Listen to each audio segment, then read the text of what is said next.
سلامونه له مالان میډیا څخه سپورتي خبرونو ته ښه راغلاست. شاه محمد سلطاني په کابل کې د باولینګ د رمضان جام اتلولي خپله کړه. د باولینګ رمضان جام سیالۍ له تېرې اونۍ راهیسې په کابل کې په لاره اچول شوې وې او پایلوبه یې نن د شاه محمد سلطاني او نجیب الله فرهمند ترمنځ ترسره شوه. د پای په نننۍ لوبه کې شاه محمد سلطاني وتوانید چې نجیب الله فرهمند ته ماتې ورکړي او په دې توګه د باولینګ رمضان جام سیالیو اتلولي خپله کړي. دا لومړی وار دی چې نجیب الله فرهمند هم د یادو سیالیو پایلوبې ته رسیږي او نایب قهرماني خپلوي.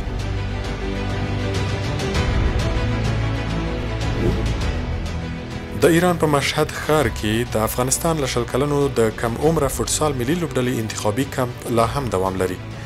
د افغانستان فوټسال ملي لوبډلې او د شل کلنو فوټسال ملي لوبډلې د تشکیل لپاره انتخابي کمپ د شپېتو لوبغاړو ترمنځ پیل شوی چې 35 لوبغاړي فوټسال ملي لوبډلې او 25 لوبغاړي هم د شل کلنو فوټسال ملي لوبډلې ته دعوت شوي دي.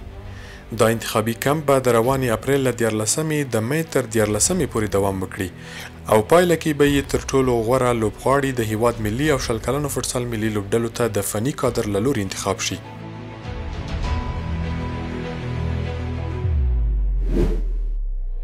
له دې سره په کابل کې نن چهارشنبه د روژې میاشتې په مناسبت د بیډمنټن یو ورځنۍ سیالۍ هم ترسره شوې.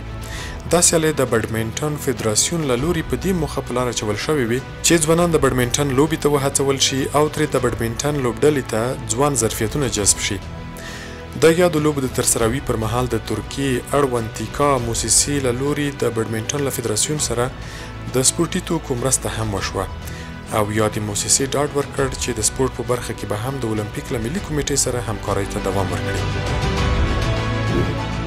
په خوست کې د مهدي خیلو په نوم د رمضان جام روانو سیالیو په دوام 2 سیالۍ ترسره شوې. د خوست د فوټبال فدراسیون په چوکاټ کې د مهدي خیلو ځوانانو له لوري د فوټبال پیل شویو شپنیو سیالیو په دوام 2 سیالۍ ترسره شوې. په لومړۍ سیالۍ کې شاهین لوبډلې حکمت لوبډلې ته د 2-1 ګول ماتې ورکړه. همدارنګه په دویمه سیالۍ کې بیا ملګرو لوبډلې بدي خیلو لوبډلې ته د 3-4 ګولونو له توپیر سره ماتې ورکړه.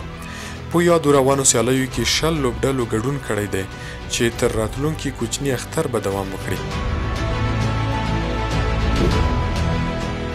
او وروستی خبر دا چې د سعودي عربستان النصر لوبډلې له لوري د الفیها لوبډلې ته د راپورونو له مخې الفیها لوبډلې ته د لوبې بایللو له امله رونالډو خپلې لوبډلې النصر ته غوسه دی او خبرداری ورکړی که د النصر د فوټبال په کلب کې د لوبغاړو ظرفیتي وضعیت همداسې دوام وکړي نو دی به سعودي عربستان پرېږدي.